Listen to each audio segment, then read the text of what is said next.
Hello YouTube बच्चे लोग, कैसे हैं आप। मैं प्रज्ञा एक बार फिर से कनेक्ट हुई हूँ आपको मैथ के टॉपिक को लेकर के, रिलेशन एंड फंक्शन। आज यहाँ पे हम रिलेशन और फंक्शन की प्रॉपर्टी पढ़ेंगे। सबसे पहले हम रिलेशन की प्रॉपर्टी पढ़ेंगे, हम वन बाय वन प्रॉपर्टी पढ़ेंगे और उससे सम्स लगाते जाएंगे, जिससे कि इस चैप्टर के सारे डाउट्स को हम क्लियर करेंगे। एक्चुअली भी इस चैप्टर थोड़ा सा टफ लगता है बच्चों को, लेकिन अगर हम वन बाय वन प्रॉपर्टी पढ़ेंगे तो मुझे नहीं लगता है कि आपके पास कोई भी डाउट रह जाएगा। बिना टाइम वेस्ट करे हुए चलते हैं, हम रिलेशन और फंक्शन को समझते हैं। रिलेशन जिसका मतलब होता है संबंध, है ना। अगर हम यहाँ पे माने टाइप कर दें कि ए एंड बी एक नॉन इम्पटी सेट है। नॉन इम्पटी सेट है मतलब कुछ ना कुछ एलिमेंट है, तो इसका मतलब जो इसका रिलेशन बनेगा ए एंड बी का, तो एक्स कॉमा वाई, तो इसमें जो एक्स होगा वो भी बिलोंग करेगा आर को, और जो वाई होगा वो भी बिलोंग करेगा आर को। ठीक है, इसके लिए हम आपको एक एग्जांपल देते हैं, एग्जांपल से समझते हैं। माना a इक्वल्स टू आपके पास है 1 2 3, ठीक है। आपके पास b इक्वल्स टू एक हमने वैल्यू ले ली 3,6, ठीक। अब मैं इसका a क्रॉस b निकालूं तो सबसे पहले सारे एलिमेंट निकाल लीजिए।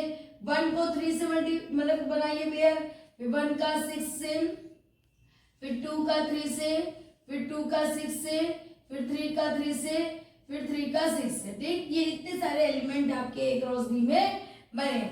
अब रिलेशन निकालने के लिए माना कि उन्होंने आपको एक कंडीशन दे दी है कि x कॉमा वाई, यहाँ पे कंडीशन दी x comma y such that y equals to 2x, y equals to क्या दे दिया गया 2x।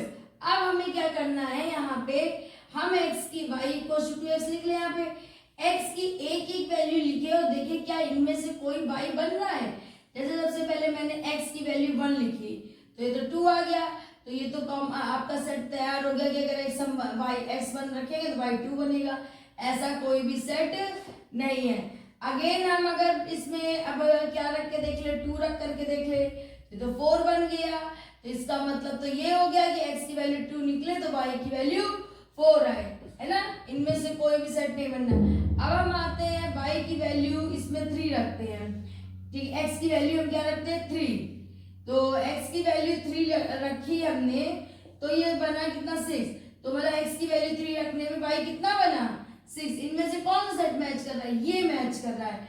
तो रिलेशन क्या हो गया इसका अगर रिलेशन लिखेंगे तो कौन सा सेट लिखेंगे 3,6, है ना। लिखेंगे कि नहीं, देखिए बाकी सारा आप वैल्यू लिख रहे थे, कोई मैच नहीं कर रही थी। x की वैल्यू रखने में कोई भी ऐसा y नहीं बन रहा था जो इससे मैच करे, लेकिन यहाँ पे जब हमने x की वैल्यू 3 रखी तो y मैच कर गया। मैच कर गया कि नहीं मैच कर गया, जल्दी से नोट करिए। Very good. अब बात करेंगे हम आपसे टाइप्स ऑफ सेट की। टाइप्स ऑफ सेट कितने टाइप के होते हैं, ठीक है। आप इसको भी रब करिए, लिखिए टाइप्स ऑफ रिलेशन। रिलेशंस के कितने टाइप्स होते हैं। अगर हम देखें तो पहला होता है जैसे कि इम्पटी रिलेशन। सबसे पहला रिलेशन है इम्पटी रिलेशन। इम्पटी रिलेशन क्या होता है, सबसे पहली चीज तो देखिए इसको रिप्रेजेंट कैसे करते हैं। इसको फाई से रिप्रेजेंट करते हैं। किससे रिप्रेजेंट करते हैं, फाई से। कहने का मतलब है जैसे कि आपके पास a क्रॉस b आपने बनाया, आपने से a क्रॉस b बनाया, 1,3 बना लिया, मतलब वैल्यू अपने, हम आपको एग्जांपल दे रहे 1,4 बना लिया या फिर 2,3। अब इनमें से देखिए मैंने इतना बनाया। अब एक रिलेशन यहाँ पे कंडीशन हमको दी गई है x comma y such that जिसमें जो y है वो x क्यूब, ये हमारे पास कंडीशन दे दी गई है। अब हमें क्या करना है, x की वैल्यू एक एक करके पुट करनी है और देखना है क्या y इनमें से कोई बन रहा है। आप खुद देखिए x, ये आपके पास कंडीशन है y इक्वल्स टू x की वैल्यू अगर आप 1 रखेंगे तो ये आ जाएगा 1। क्या कहीं ऐसा दिख रहा है कि x की वैल्यू 1 रखने में 1 आ रहा है, नहीं। फिर अगेन हम चेक कर लेते हैं एक्स क्यूब, अब हम एक्स की वैल्यू 1 तो रख ही चुके हैं, अब हम एक्स की वैल्यू क्या रख ले 2 रख के देख लेते हैं, तो 8 आया। क्या ऐसा कहीं आ रहा है कि एक्स की वैल्यू 2 रखने पे भाई 8 आए? नहीं आ रहा है, तो मतलब ये रिलेशन ही नहीं फॉलो कर रहा है, तो मतलब ये सेट कैसा हो गया? एम्प्टी हो गया। आपको पहले टाइप समझ में आया? आप वैल्यू कंडीशन पे रखेंगे और कंडीशन ही आपको बताएगी रखने के बाद जो वैल्यू आएगी कि वो इससे बिलोंग कर रही है कि वो इससे बिलोंग नहीं कर रही है। नहीं कर रही तो सेट कैसा हो गया? एम्प्टी हो गया। समझ में आया? नोट करिए। Very good. अब आगे क्या बात करते हैं? आगे बात आती है हमारी यूनिवर्सल सेट की। किसकी? यूनिवर्सल सेट की। Universal set. यूनिवर्सल का मतलब सेट का मतलब होता है कि यूनिवर्सल रिलेशन लिखिए यहाँ, क्योंकि हम ज्यादा टाइप रिलेशन नहीं पढ़ रहे हैं ना। Universal relation.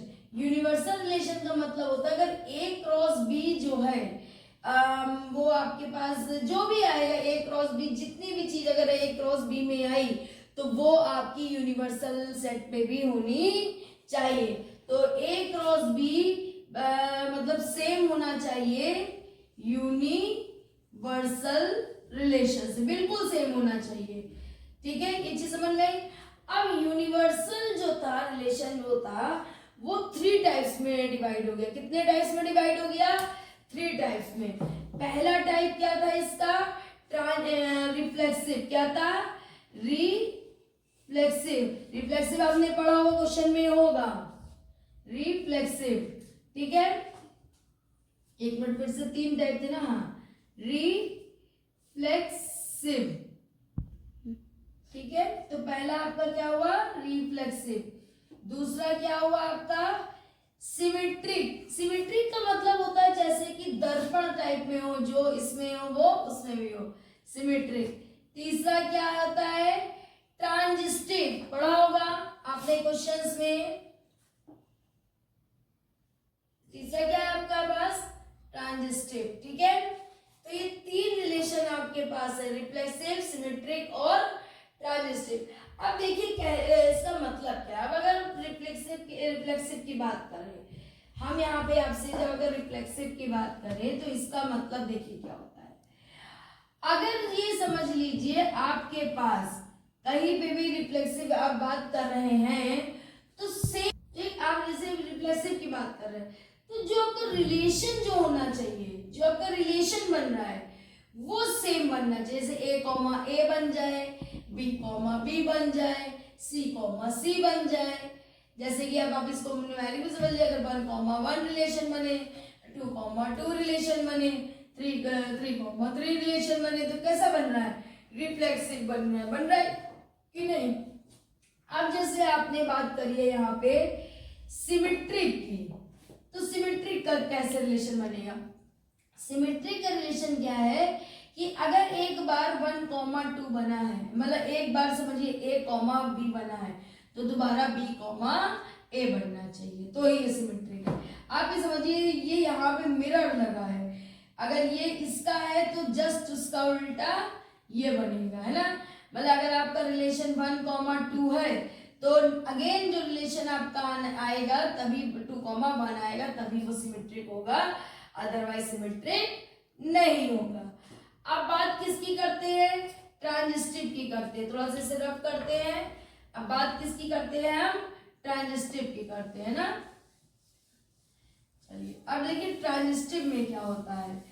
ट्रांजिस्टिव में कहते हैं, ट्रांजिस्टिव में बोल रहे हैं कि देखिए अगर आपके पास जो रिलेशन है वो एक बार ए कॉमा बी बना, समझिए ए कॉमा बी बना, फिर आपका बनना चाहिए बी कॉमा सी, और अगेन रिलेशन आना चाहिए ए कॉमा सी। कहने का मतलब देखिए एक रिलेशन ए कॉमा बी बना, समझिए, तो दूसरा आपका बना बी कॉमा सी। ठीक, अब तीसरा जो रिलेशन जो मतलब एलिमेंट आपका इसमें दिखा है या जहां पे भी, वो क्या दिखे? ए कॉमा सी। अगर ये वैल्यू सेम है तो ये ट्रांजिस्टिव है। मतलब कि अगर आपके सेट में एक बार 1 कॉमा 2 है, दोबारा 2 कॉमा आपके पास जैसे 3 है, तो जो थर्ड बार अगर आपका रिलेशन मतलब कोई एलिमेंट यहाँ पे कहीं पे भी प्रेजेंट हो उसमें पूरे रिलेशन में, तो तो वो कैसा प्रेजेंट होना चाहिए? देखिए ए कॉमा बी हुआ, ये वाला सेम हो गया, ए वाला और ये सी वाला, ये वाला रिलेशन प्रेजेंट होना चाहिए, तो ही वो ट्रांजिस्टिव है। इसी के साथ इसकी रिलेशन की प्रॉपर्टी फिनिश हुई है। अब मैं कुछ क्वेश्चंस के साथ आपके लिए बताऊंगी किस तरीके से क्वेश्चंस करेंगे और किस तरीके से हम इसको सॉल्व करेंगे। ये हमारा इंट्रो वीडियो था। देखिए इसको इंट्रो करना इसलिए जरूरी है समझना, क्योंकि इसकी जो प्रॉपर्टीज अगर नहीं आएंगी तो आपको ये बहुत ज्यादा दिक्कत करेगा। अब एक बार अगर आप प्रॉपर्टी पढ़ लेंगे तो कोई भी प्रॉब्लम होगी ही नहीं फर्स्ट एक्सरसाइज में। ठीक है, थैंक्स फॉर वॉचिंग।